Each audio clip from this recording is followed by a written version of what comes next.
To be honest, my first feeling about the 1988 Calgary Olympics is repetition.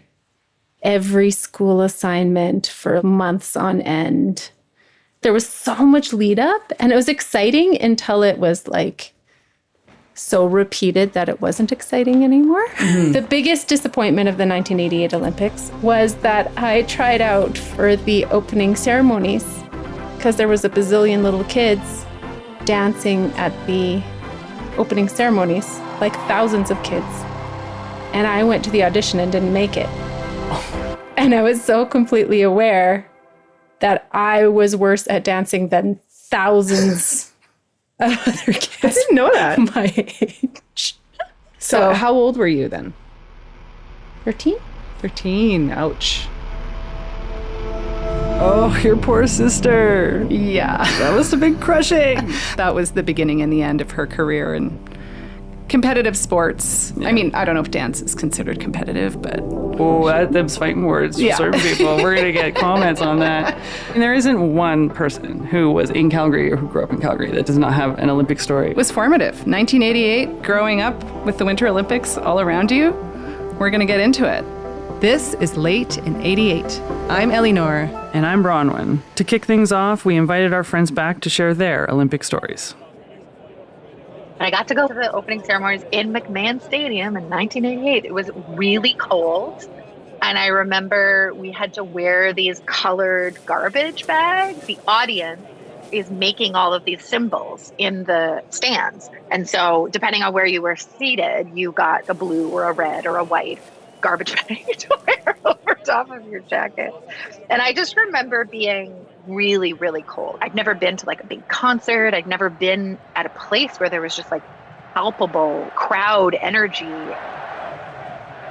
It was just so intense. And I just remember eating it all up and being like, I don't care that I can't feel my legs or my fingers or my face. I never want this to end. That was the first time that I saw a lot of people crying during sports. My parents never watched sports. So all of a sudden, for the period of the Olympics, we were like obsessed with sports. We would go see stuff and we were cheering, and it's such a change from my regular life.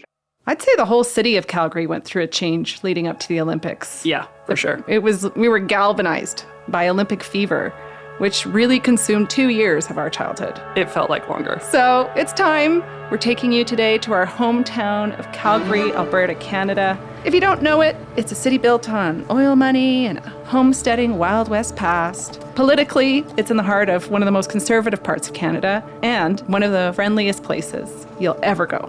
Growing up in a giant sprawling suburb was something else. Big fences, big trucks, big houses, all that under a beautiful, sprawling prairie sky. And the benefit of being 45-minute drive from the most stunning landscapes of the Rocky Mountains. Yeah, pretty special. But before any of that, we're the original caretakers of the land.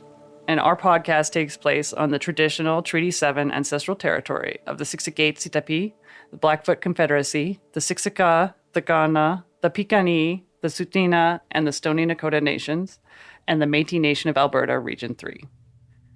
So here we go. Calgary, we're coming home. Let's talk hometowns. Let's talk sports. Let's talk about queerness and gender identity politics in 1988 with the help of our old classmates and Calgarian gay historian Kevin Allen. 1988, we're in grade 4, digging up a patchwork of memories. Episode 2.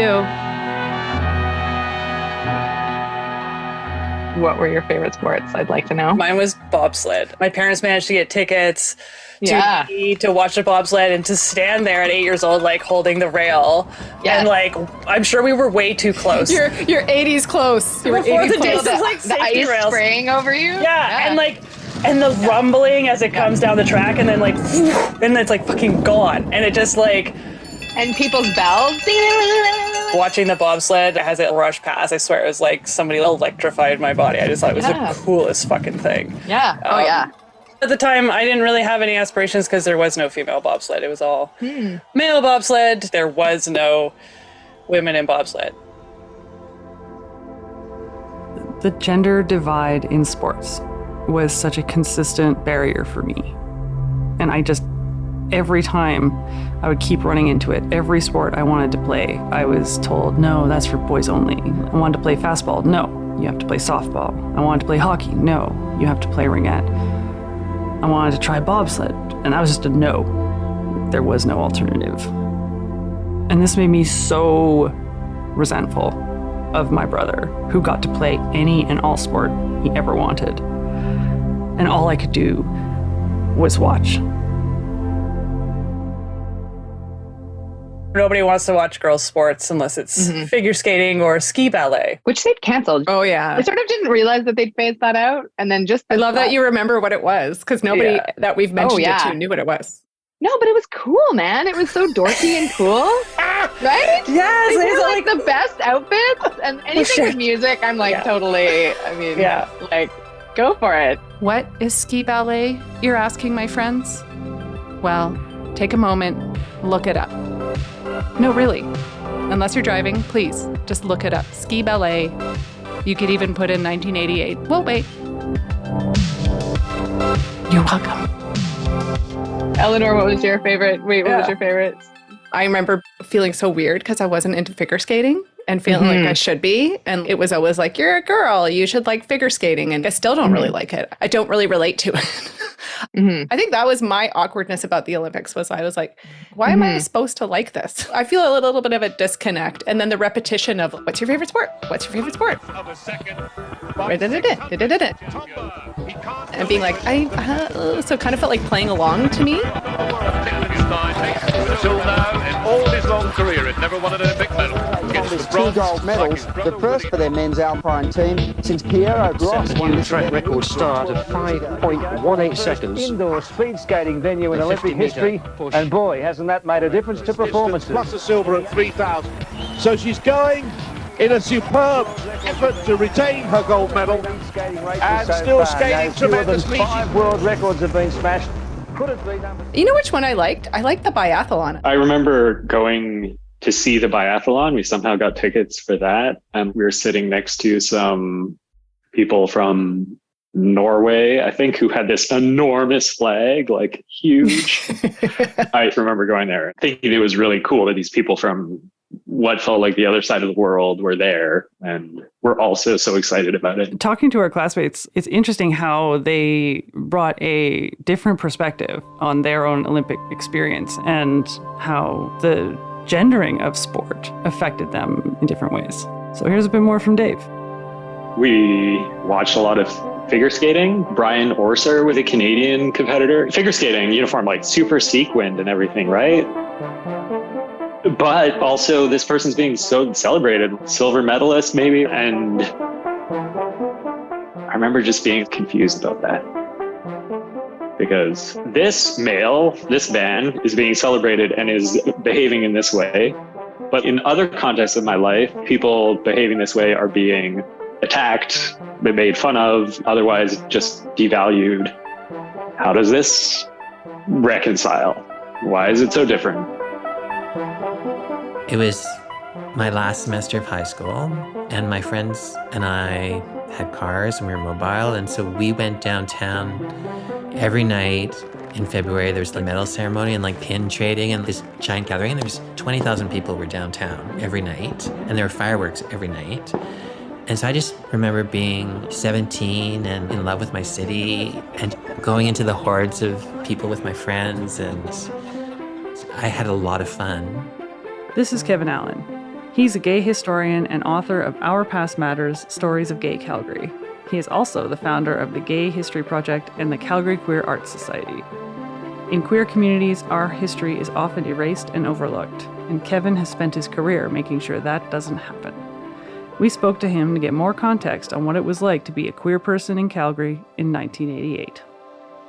There's an Olympic gay story. When I was doing some research, I discovered some librarian in the 60s started a homosexuality file, and I found these clippings about the Olympics. There was a volunteer named Mark Perry-Schaub. He was going to drive the vans for the athletes. He got diagnosed with AIDS, and the Olympic Committee organization fired him. And he was not going to take it, so he went to the media, and he had the backing of AIDS Calgary at the time, and made a big stink. And the journalists, to their credit, were like, why can't he drive the van? But there was a lot of hysteria around HIV and AIDS in that day. And they eventually made some concession, gave him another volunteer job in the media room. So he was like dubbing tapes for journalists that were there. He died April 1st, 1988. So the Olympics was the last big thing that he did.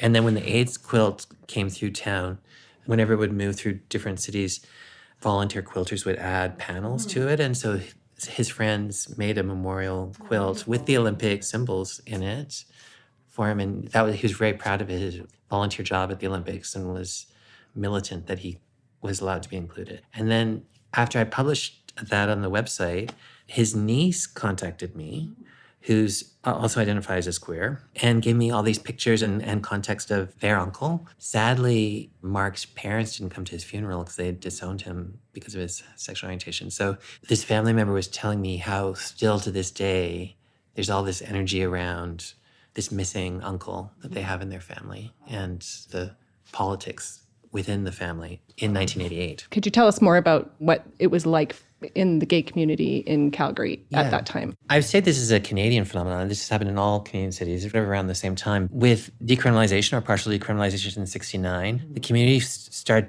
to feel brave enough to start creating their own spaces. Gay bars proliferated in the 70s, but it really expanded out in the 80s. Homophobia was the default reaction most Canadians had, and people needed these places to let their hair down. That's an expression elder queers use. And so there were like gay coffee shops, gay bookstores, gay restaurants. You had this whole parallel world that intersected, but not with the straight world. And it was really concentrated in the Beltline in Calgary. People gathered for a sense of safety, that kind of protection, because Alberta was very hostile towards gay rights. I think that made our community really special in how it took on its activism. The opposition sparked creativity and resilience and a real prairie sense of community. We've learned that the first Pride Parade in Calgary was in 1988. Is that correct? Calgary Pride has a very complicated...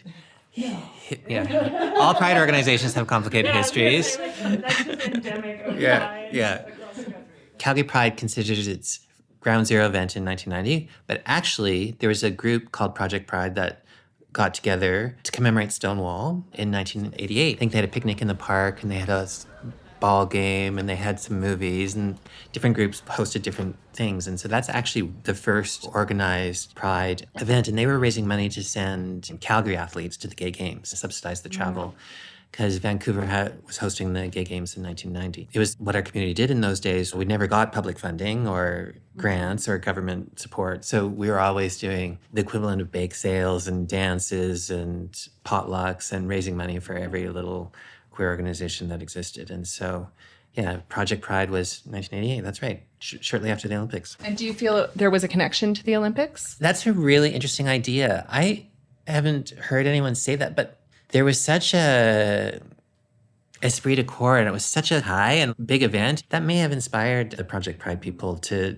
do their own thing. We were kids in 1988, so we have our kid perspective of what that was like as we were both connecting with our gender identity or our sexual identity. From a cultural perspective on a whole, what would it mean to come out at that time in 1988? Do you think it would have been possible for a child or a teenager coming of age to come out or to have any kind of support? So I've got a first-person perspective of this because I'm 10 years older than you. I remember grade 12 was when I finally figured out I was gay.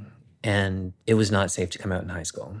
I went to Crescent Heights High School, and there were no queer kids that I knew of. And I just knew it would be unsafe for me to come out. I was the brainy kid that got good grades, worked at the school library. I evaded bullying like every other kid does by doing different things and finding your group and your protection. But I knew at a deep level that'd be unsafe. And I remember once coming to my locker and someone had put fag inside it. And I just remember that crumpling up feeling that you have inside and fear of being exposed. And I think I had a sense that it would get better. Once I got to university, I would be able to come out, but I didn't come out till 1990. So, and I didn't start dating till I came out. So I'd say it would take a very courageous student to come out in Calgary in 1988.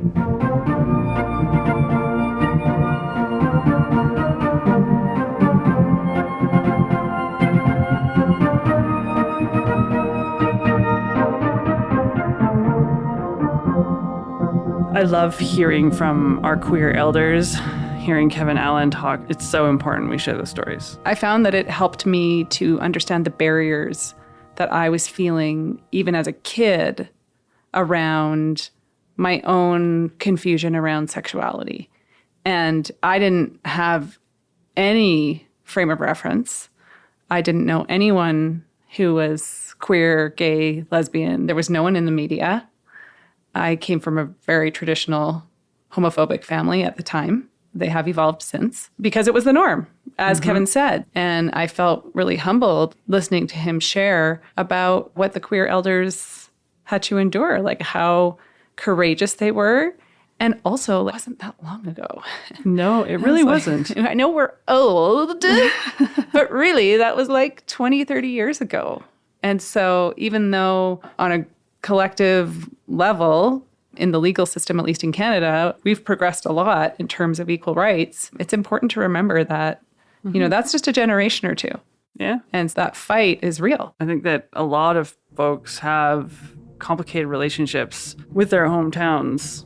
There are parts of themselves that feel like, well, this is my home, but this carries with it potentially a lot of struggle. When I keep coming back to Calgary, there are parts of it I absolutely love. And I'm trying to really hold on to those glimmers, because I think for a long time I was so hurt by Calgary. We both got the F out. I was out by 18. Yeah, I was out by the time I was 23. But even with all that struggle and strife, it's very complicated. There's still very much parts that I absolutely adore. I loved talking to Kevin.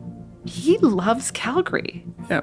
Even though he experienced so much oppression here, that's a guy who loves his city. Yeah. He's a third generation Calgarian. And it was so amazing for me to listen to somebody who loved Calgary. There were parts of our childhood that were really special. And even though we had a lot of fun here today talking about the Olympics and the confusion and the trials and the weirdness around it, I consider us really privileged that we were able to experience such a unique event and get such global exposure and, you know, be part of something. Yeah. Well, sure, we might have been a part of something, but did you actually feel like you belonged? No.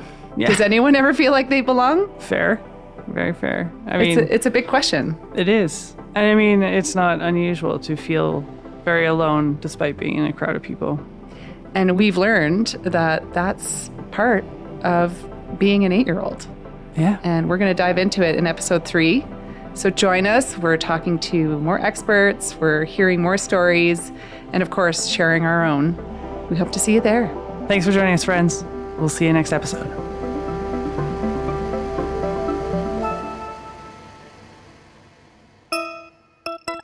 Thank you for listening. Yes, you.